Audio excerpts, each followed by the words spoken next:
Alors, Anaïs, on part de quel mot? Est-ce qu'on part du mot addiction? Est-ce qu'on part du mot libération? Faut qu'on choisisse un mot de départ. Moi, je Hmm. partirais du mot addiction quand même, parce que Ok, c'est quand même la base on part du mot addiction. de notre sujet. Très bien. Donc, on connecte ce mot à quelle question ou quel mot?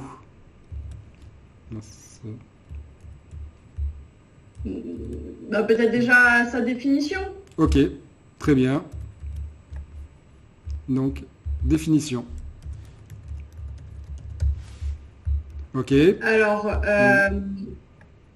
et du coup, là, j'en parle ou Vas-y, on fait le vas-y, développement? tu en parles. Et si moi j'ai des idées ou des Ok, questions complémentaires, te demande. Là, je vais créer des ok. branches qui vont nous amener vers les différents points. Je suppose qu'il y aura plusieurs points qui nous amènent à, à alimenter cette définition. Mm.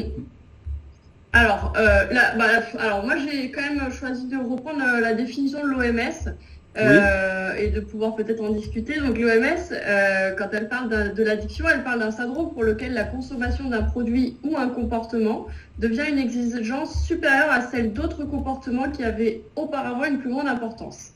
Donc, c'est assez pompeux, mais ça veut dire quoi concrètement? Ça veut dire que ma consommation ou mon acte, donc effectivement, ça peut être jouer aux jeux vidéo, regarder mon téléphone, enfin mm, voilà, l'addiction prend des tonnes de formes. Euh, ça prend une place prépondérante dans ma vie. alors Et c'est plus important que d'autres choses. ma consommation prend une place prépondérante. Ok, Voilà, c'est ça. Et ça devient une de mes premières, voire la première des priorités. Et ça va conditionner en fait qui je suis, comment je mène ma vie. ok, Et moi, je rajouterais, je le fais, bien que je sois conscient que ce soit mauvais pour moi. ok. Plein C'est là d'éléments, où l'addiction, plein d'éléments importants. elle est vraiment Donc c'est la ancrée. Voilà. première, C'est-à-dire que là, quand on première a place. conscience que... Parce que c'est vrai que parfois, on peut avoir une forme d'addiction qui est un peu inconsciente. On fait quelque chose qui est malsain, sans s'en rendre compte, par ignorance. Voilà, on peut parler par exemple de pays où les personnes ont des consommations de sucre excessives, mais ils n'ont pas forcément été éduqués ou sensibilisés au fait que ce soit très mauvais pour eux. Et donc du coup, ils le consomment de manière, par exemple le Coca-Cola, de manière exponentielle, par exemple au Mexique, mais ils ne le savent pas. Donc, Ok, l'addiction, on en parle vraiment aussi quand la personne est consciente de l'effet néfaste sur sa vie. d'accord, c'est Donc, que ce soit pas... sur Ouais. sa santé, sur ses relations sociales ou sur son projet de vie en général. Ok, très bien pour la définition de l'OMS complétée par tes soins. Donc tu as dit, tu as parlé des différentes formes d'addiction. Je pense que c'est pas mal aussi pour aborder le sujet de dire quels Ouais, sont les principaux domaines dans lesquels on trouve des addictions, notamment en France. Donc là, je vais ouais. ajouter Alors, une branche qui va s'appeler domaine. Donc donc ça peut être l'alcool. effectivement Mm, mm. Oui, Excuse-moi. vas-y. C'est parce qu'en fait, je sais Mm, pas, j'entends un peu en différé. Euh, donc, les domaines d'addiction, ça va être des consommations déjà. Ça, on peut tirer un trait vers les consommations. Euh, le numéro un, c'est l'alcool. oui, Et c'est l'addiction la plus vicieuse parce que elle est légale, elle est socialement inscrite en France. Voilà, c'est quelque chose de convivial, la consommation d'alcool. Et donc, elle est assez. Une addiction à l'alcool peut être assez invisible. On parle d'addiction à l'alcool à partir de situations à risque à partir de 10 verres par semaine. Donc 2 verres par jour, d'accord. 5 jours par semaine. Et ça concerne 23% de la population en France. Ok, d'accord. Ça, je le note pas, sinon ça va faire trop d'infos, mais c'est bien que tu donnes le Ouais, bien contexte. Ouais, sûr. ouais. Après, autre domaine. Bah tiens, faisons Alors, un. il y a la cigarette, Hmm, le cannabis, et puis après tout ce qu'on appelle les drogues dures. Donc, ça peut être des drogues issues des opioïdes, des drogues de synthèse. Et puis après, là, actuellement, ils sont très très forts. Il y a vraiment une multitude de drogues possibles et inimaginables qui sont sur le marché et qui sont même très bien marketées aujourd'hui. Donc, D'accord. voilà. Il y a aussi des usages récréatifs de produits médicaux, Ok. des addictions aux médicaments Alors, aussi. médicaments, bien sûr. Mm. Et Médicaments. puis, il y a tous les comportements addictifs qui sont pas liés à des produits. Ok. Donc là, ça peut être... alors, il y en a beaucoup, hein, les jeux. Déjà, ça, c'est les plus connus.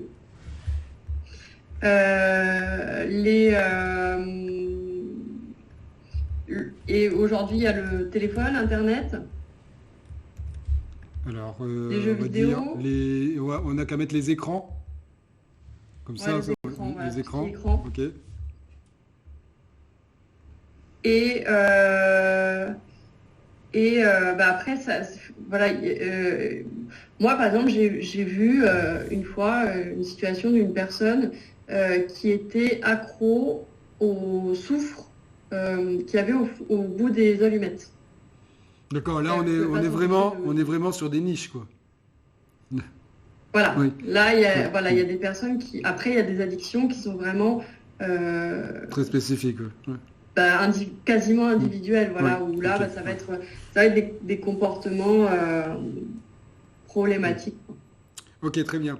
Donc là, en disant alcool, cigarettes, drogue, médicaments, jeux et écran, on balaye quand même les principales addictions en France.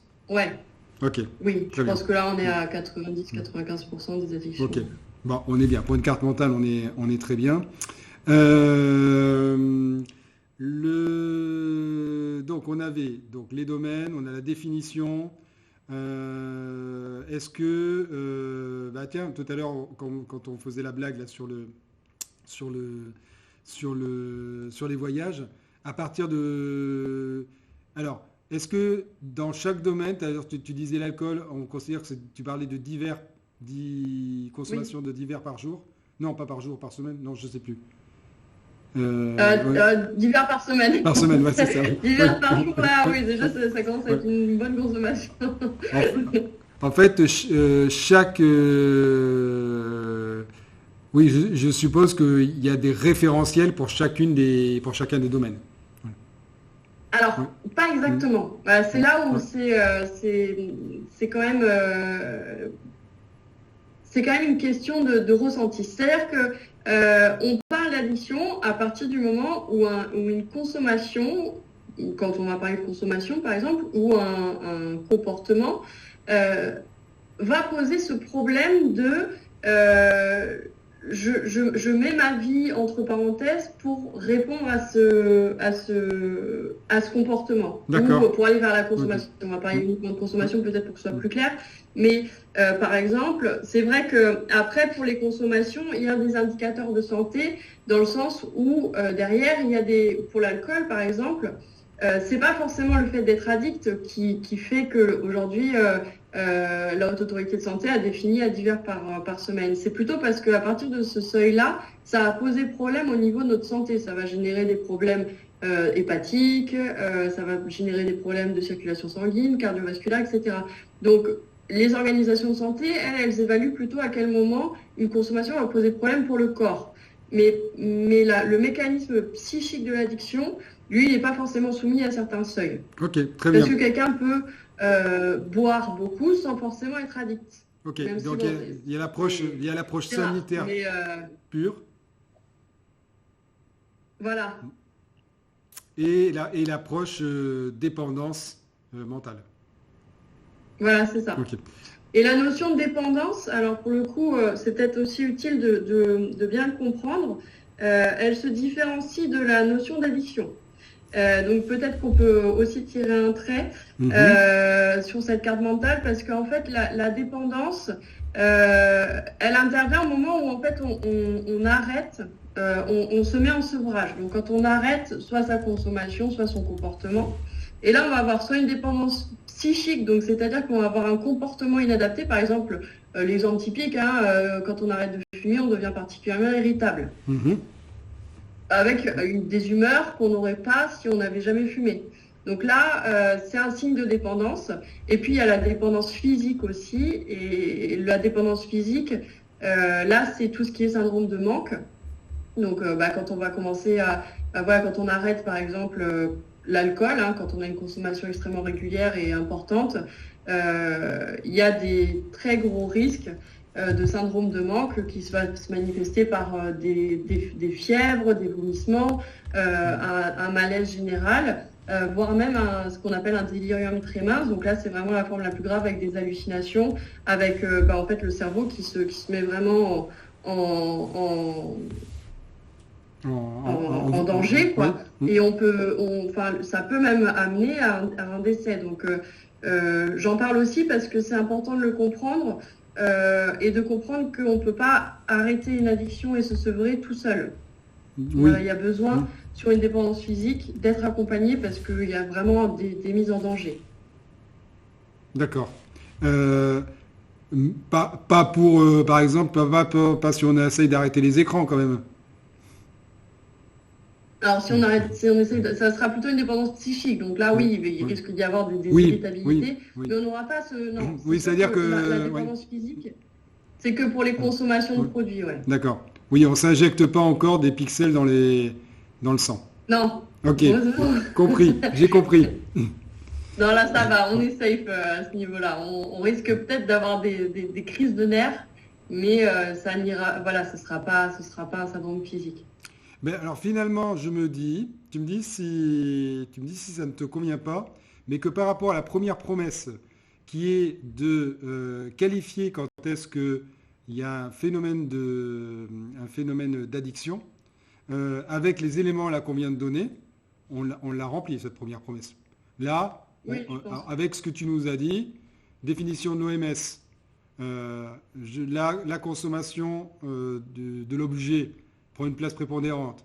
On le fait passer en priorité avec les autres choses devant les autres choses de sa vie. On a conscience que c'est une addiction. Et si on y ajoute de la dépendance psychique ou physique, là on est dedans. Et voilà, on sait que là, il y a un problème. Exactement. Ouais. Ok. Alors après, peut-être, si je peux rajouter un petit outil qui est vraiment très bien pour bien comprendre l'addiction et comprendre si on est dedans, il y a le site qui s'appelle addictionfrance.org. C'est addiction-france.org. Alors attends, je vais marquer information. Oui.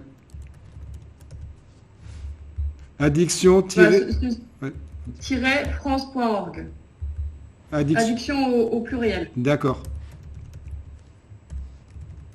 Voilà, et ce site, il est vraiment très bien fait parce qu'en fait, il permet d'avoir des tests et donc des diagnostics pour l'alcool, le tabac, le cannabis et les écrans. Donc, c'est déjà un bon début pour savoir voilà, où j'en suis. Et ça permet aussi de repérer les différents centres, etc., qui sont disponibles. Super. Donc on a déjà les outils. Ok, très bien. Donc continuons notre exploration. Donc on a donc l'addiction en point. Je regarde si j'arrive. Ah super, j'arrive maintenant à faire un cadre autour. Donc on a l'addiction en point central. Et pour l'instant, on a des flèches qui partent vers la définition, vers l'information et vers les domaines. Peut-être, je suis désolée, oui. Je vais rajouter un petit point sur la définition, parce que c'est important aussi de bien le comprendre. Dans sa définition, c'est que l'addiction, c'est une maladie à part entière. Et donc ça, c'est important de le comprendre parce que on a tendance dans notre société à considérer que les personnes qui sont en situation d'addiction font souvent preuve de faiblesse ou voilà, sont des personnes qui sont qui sont juste faibles face à la tentation ou qui sont pas volontaires, ou voilà, qui fuient la réalité. Il y a tout un tas de préjugés. Alors qu'il y a quand même des recherches scientifiques qui ont démontré que on n'est pas tous égaux en fait dans la gestion en fait du mécanisme de récompense, c'est-à-dire que dans notre cerveau, on reçoit des hormones, notamment la dopamine, les hormones de plaisir, et donc les produits surtout vont nous apporter en fait une énorme dose de dopamine certaines personnes vont réussir à gérer avec leur système, à équilibrer tout ça, et en fait à recevoir cette dose et derrière à pouvoir récupérer un mode de vie normal, là où d'autres personnes sur le même stimuli vont ressentir derrière un vide et donc vont avoir besoin de renouveler la consommation du produit. Et ça, c'est une maladie en fait, c'est un dérèglement neuronal. Et à côté de ça, il y a effectivement aussi des facteurs environnementaux ou internes, tels que la dépression, les troubles psychologiques, la difficulté à gérer ses émotions, des traumatismes, qui font que la seule solution, parfois, ça va être d'aller se tourner vers des addictions pour juste anesthésier en fait ces douleurs antérieures ou trop profondes. Attends, tu vas trop vite, Anaïs, parce que là, tu as donné plein d'informations. Okay. Déjà, sur l'aspect médicalisation, donc j'ai fait une branche qui part d'addiction, qui va vers médicalisation, parce que tu dis que c'est une maladie, ça veut dire que officiellement c'est reconnu comme maladie. Le corps médical, un docteur, il pourra qualifier quelqu'un qu'il a une maladie d'addiction.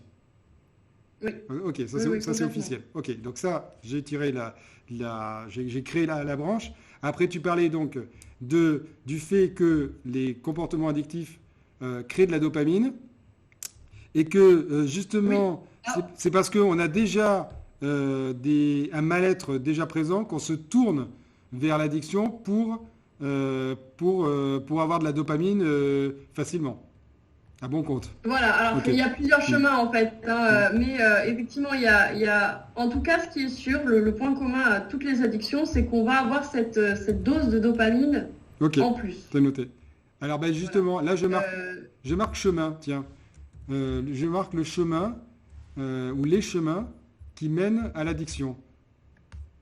Donc dedans, tu viens de nous citer donc la compensation ou la... Oui, c'est ça. Alors, on va dire que il y a pour certaines personnes une prédisposition physiologique à l'addiction. Ok, prédisposition. Ok. Voilà, donc c'est ces personnes qui ont effectivement pas une gestion normale, équilibrée de cette dopamine. D'accord. Et qui vont avoir besoin d'aller chercher une source externe. D'accord. Et une répétition. Et après, le chemin de l'addiction, après, il est multiple et varié. Ça peut effectivement provenir de souffrances non gérées, et notamment de traumatismes ou de troubles psychologiques, liés à l'enfance, et donc qui génère un besoin d'anesthésier ces douleurs-là à travers l'addiction. Ok. Ça peut venir aussi d'une difficulté à gérer ses émotions, donc c'est pareil, ou ses pensées. Les personnes hypersensibles, les personnes qui sont ce qu'on appelle en anglais c'est les overthinkers, je ne trouve pas le nom en français, mais voilà, les personnes qui pensent en permanence, qui n'arrivent pas à stopper le flux des pensées. Difficulté à gérer ses émotions, ok. Voilà. Et puis après, les personnes aussi qui souffrent de troubles psychiatriques, pour le coup, notamment la dépression. Oui, on est presque dans la souffrance non gérée, quoi, pour la dépression. Voilà, c'est ça, exactement. Ouais. Voilà, j'ai les émotions. Ok, très bien. Donc là, on a les chemins. Je surveille l'heure en même temps. Toi, ça passe très vite parce qu'il est 39. Oui, c'est vrai. Alors, Attends, en plus, je fais des fautes d'orthographe en direct. C'est beau. Ok. Donc là, j'ai créé une nouvelle branche qui s'appelle chemin. Est-ce que c'est le moment de parler, là je pense oui, il faut qu'on accélère, de parler de la sortie des addictions.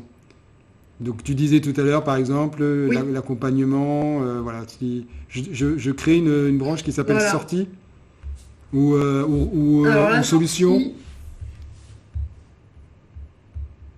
ouais, ou ce chemin vers le sevrage. Après, ouais, c'est vrai que ça va avec le chemin, en fait, hein. Le chemin, il peut aller, effectivement, le bon chemin Oui, va vers d'accord. la fin de Bah, l'addiction. je vais mettre ça à côté. Hmm. Donc malgré tout ce qu'on vient de dire là, évidemment, il est possible de s'en sortir de l'addiction.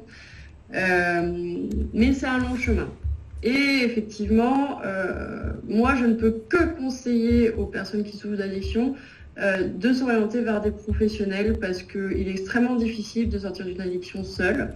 Bah, déjà Mhm. parce que comme toute maladie, on a besoin d'un médecin hein, ou au moins d'un thérapeute.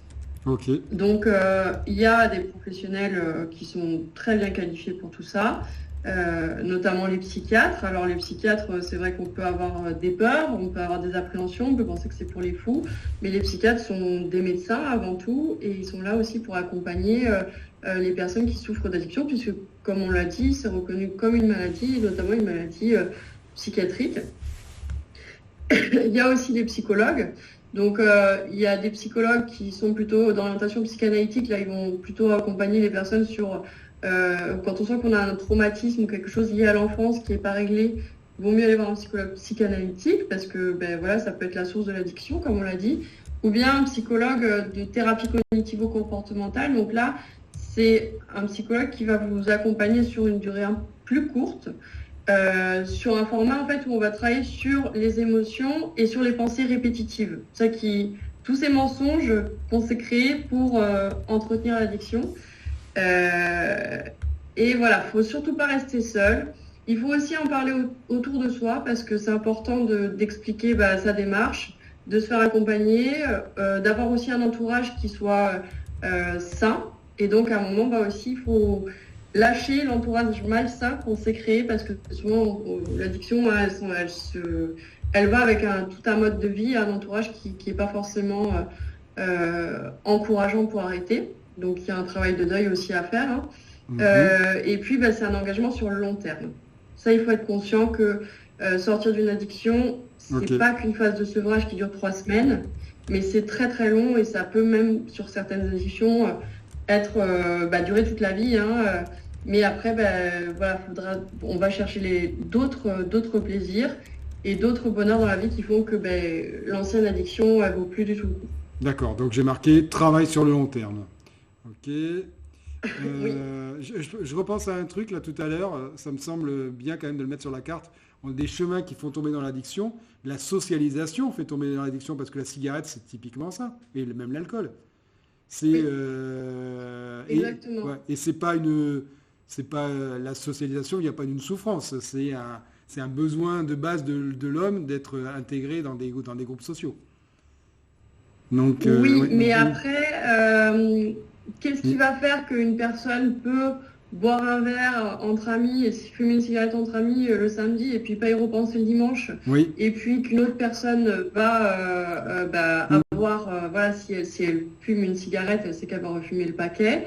C'est justement cette oui, prédisposition dont je d'accord, parlais, la je comprends, ouais, prédisposition mm, physiologique. ouais, ok, d'accord, Voilà, ok, c'est ça oui, qui fait toute la différence. C'est-à-dire que il y a certains comportements et certains produits euh, euh, qui mènent à l'addiction, mais pas forcément. Et c'est vrai que c'est là où effectivement, bah déjà, il faut réussir à se voir et à savoir si on va avoir tendance, dès qu'on se stimule, à vouloir toujours aller trop loin, en fait.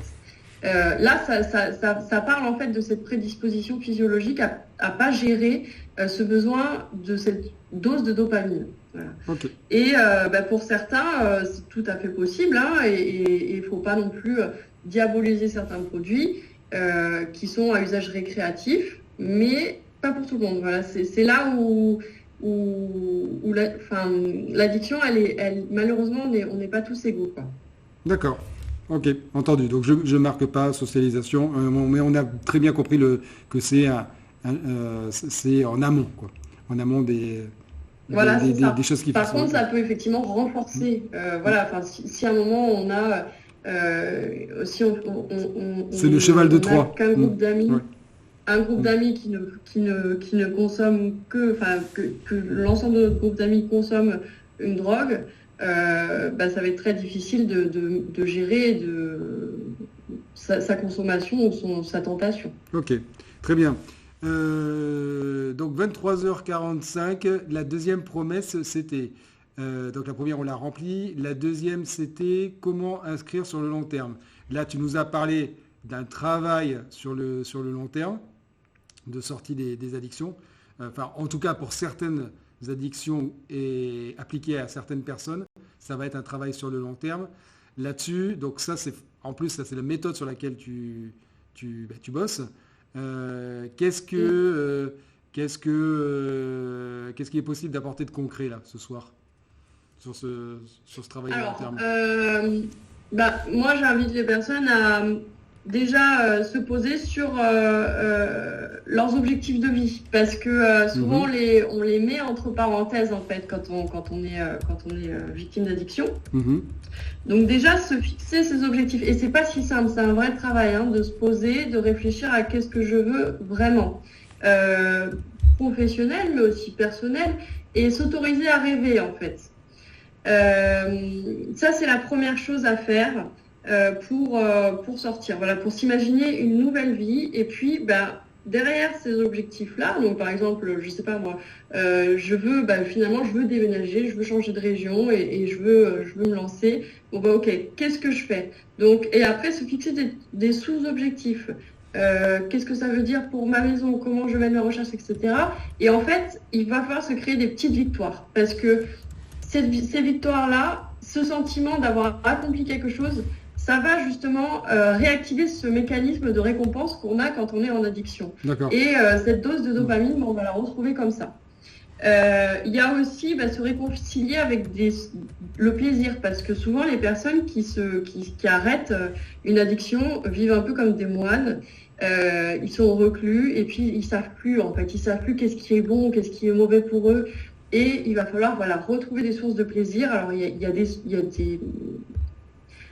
y a des loisirs et il y a des modes de vie qui sont hyper favorables et qui vont permettre de retrouver cette dose de dopamine.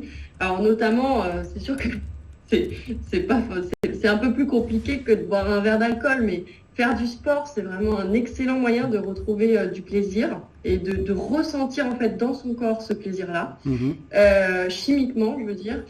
Il y a aussi, il y a plein de choses. Il faut trouver surtout ce qui nous fait du bien à nous. Voilà. Moi, je pense qu'il n'y a pas de règle absolue. Il faut se rappeler aussi peut-être de qu'est-ce qu'on aimait quand on était enfant ou qu'est-ce qu'on aimait avant l'addiction. Et retrouver ce plaisir-là, en fait. Alors, donc là, je tiens un truc, retrouver les plaisirs de l'enfance. Ou réfléchir aux plaisirs de l'enfance. Ouais, voilà, se rappeler de qu'est-ce qui me faisait rêver, qu'est-ce que j'adorais faire, et en fait retrouver ces petits plaisirs-là, tout simples, mais qui vont redonner le goût et le sel de la vie. J'en ai déjà parlé, mais fuir les relations toxiques, c'est essentiel. Voilà, à un moment, il faut faire le tri. Alors je regarde comment connecter ça. Oui, c'était dans la sortie. Ok, d'accord. On l'avait mis, oui. Oui. Ouais, j'en ai déjà parlé.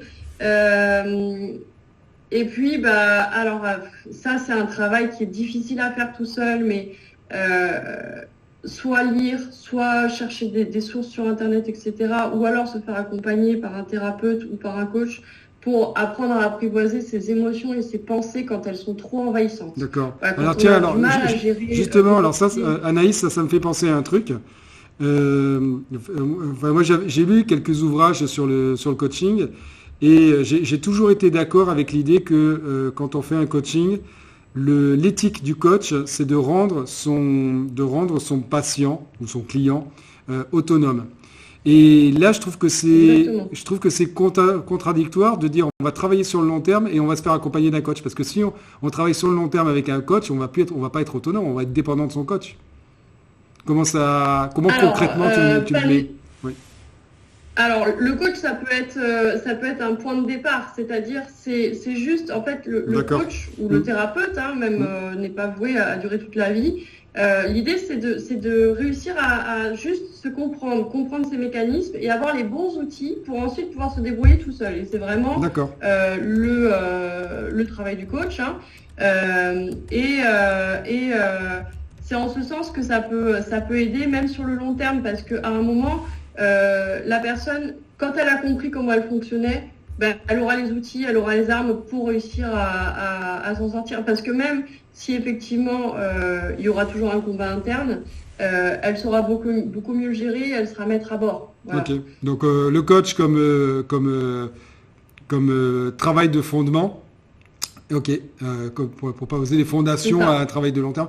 Et puis. C'est ça. Et puis surtout avoir les bonnes armes, quoi. Avoir les bonnes armes pour se comprendre soi. Et puis bah, une fois qu'on a réussi à avoir ces victoires-là, voilà, surmonter une pensée, par exemple, qui était trop envahissante avec son coach, ben, la prochaine fois que ça arrivera, on saura le faire tout seul. Parce que c'est la première fois qui est la plus importante, en fait. Ou éventuellement, si ça s'inscrit sur le long terme, imaginez un rendez-vous annuel avec un coach qui nous connaît bien. Si c'est un rendez-vous annuel, voilà, il n'y aura pas de dépendance. Le coaching, c'est voué à aller vers l'autonomisation. Au-delà de 10 séances, c'est clairement contre-productif. Voilà, là, on est vraiment sur une dépendance et ce sera une nouvelle dépendance et ce sera pas bon. Mais par contre, à un moment, quand on sent qu'on a un gros coup de mou, encore une fois, il ne faut pas rester seul. Donc, on appelle la personne qui nous est ressource.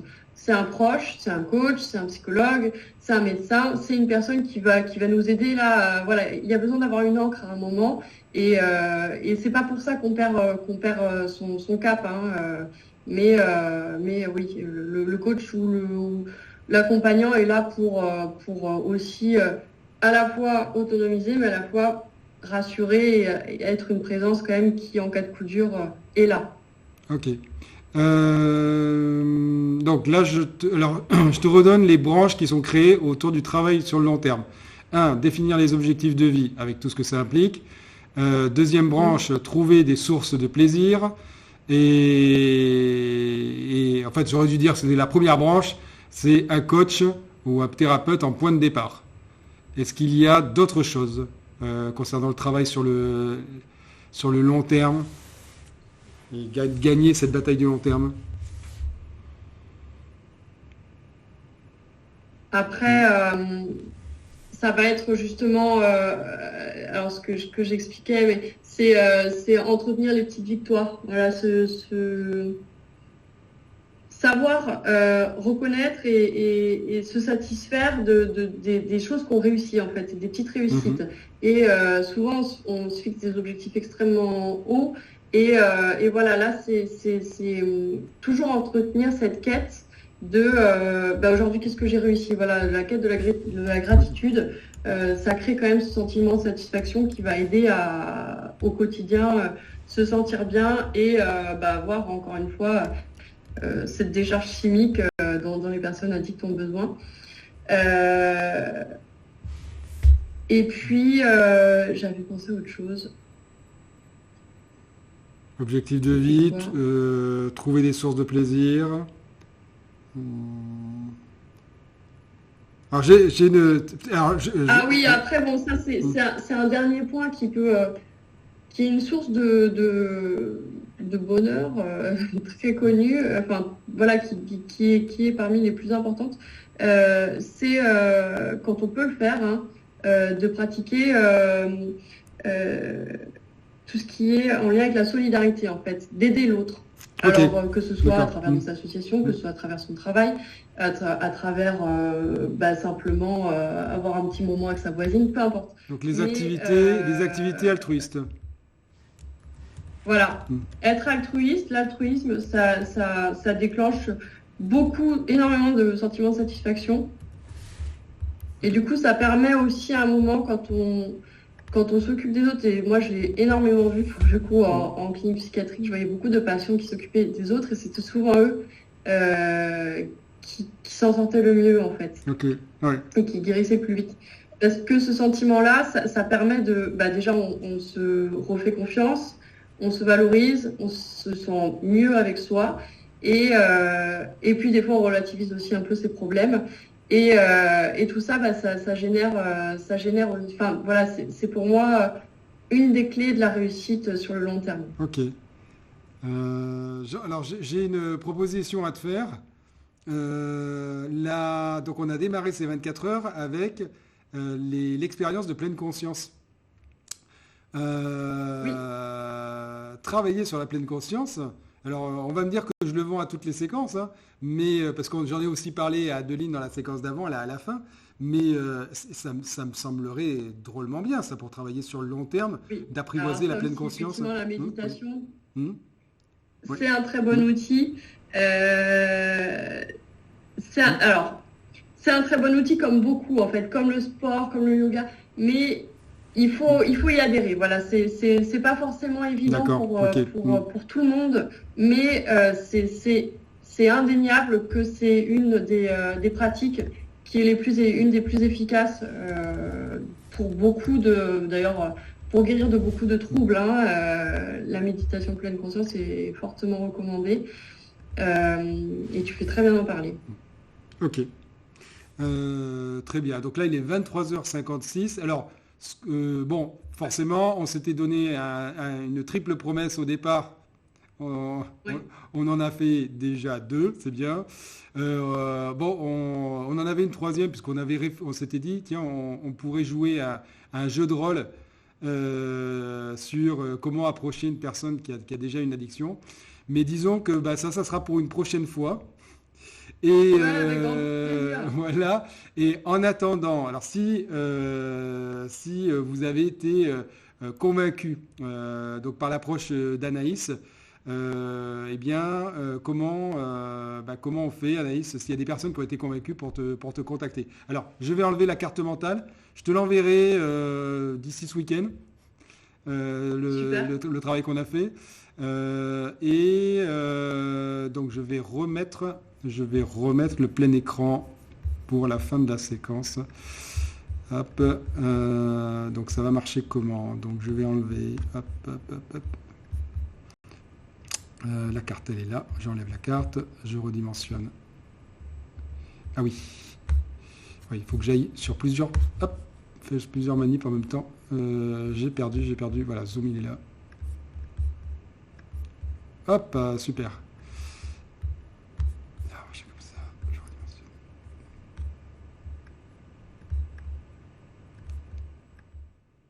Ok, nous revoilà en plein écran de la même manière qu'on est sur Zoom. Donc, donc pour les personnes qui ont été convaincues par ton approche, qui est très carrée, qui est très humaine, donc on voit exactement où tu nous amènes et quels sont les objectifs, et tu ne manques jamais d'outils. Donc ça, c'est vrai, c'était vraiment un plaisir là, de faire cet atelier avec toi. Comment est-ce qu'on te contacte? Alors, j'ai un site internet qui normalement vous donnera toutes les infos nécessaires. Donc, le site internet, c'est cabinet-anaco, donc anako.fr. Mhm. Voilà, il y a sur ce site internet une plateforme de prise de rendez-vous. Et puis mes coordonnées, email, téléphone, donc voilà, tous les moyens sont bons pour me contacter. Et puis bah, si on n'ose pas trop décrocher le téléphone, on peut toujours prendre un rendez-vous en ligne, ce sera avec grand plaisir. Voilà, je pense que j'ai tout dit. Donc c'est cabinet-anaco.fr. Ok, bah, très bien. Bien, merci Anaïs. Voilà, il ne reste plus qu'à te contacter là pour savoir comment approcher un proche qui a des troubles d'addiction. Voilà, tu y répondras en direct. Oui, on peut en Ouais. parler aussi. Un énorme merci là pour ta Bah, participation merci à toi. au pied levé. C'était un très bon moment. Ouais, Et puis merci et pour puis avec l'invitation. une heure qui n'était pas facile, donc vraiment double merci quoi. Ouais, d'ailleurs c'est toi qui clôture la série des experts pour le samedi. allez, je sais plus quel jour on est. Pour Pour le vendredi. vendredi, voilà. Donc On bravo. n'est pas encore dans une minute, on y sera samedi. Donc bravo. Et donc on a les Bon, bah, encouragements. merci à toi. Et puis vraiment, moi, je suis admirative de l'énergie que tu déploies parce que, voilà, en sachant que là, ça fait 12 heures maintenant, plus que ça, 13 heures que tu es en direct, c'est incroyable. Ouais, mais Vraiment, plus. Non, mais très belle connexion et très belle énergie. c'est vous qui faites le boulot et je me laisse porter par par toute votre motivation. Bon, quand même, je suis certaine que c'est beaucoup d'énergie. Et on a les, Pour alors passer du temps à écouter les gens. on a les encouragements de Jean-Philippe sur le fil de discussion qui nous a dit explication Ah. très instructive, bravo. Ah, Bravo, super, bravo. c'est gentil. Ça me fait plaisir. Bon, mais écoute, eh bien, à bientôt. Et Merci voilà, donc beaucoup. Et puis, on se donne, bonne on se donne- petite nuit alors. Ouais, ok, merci. Ciao. À bientôt. Au revoir.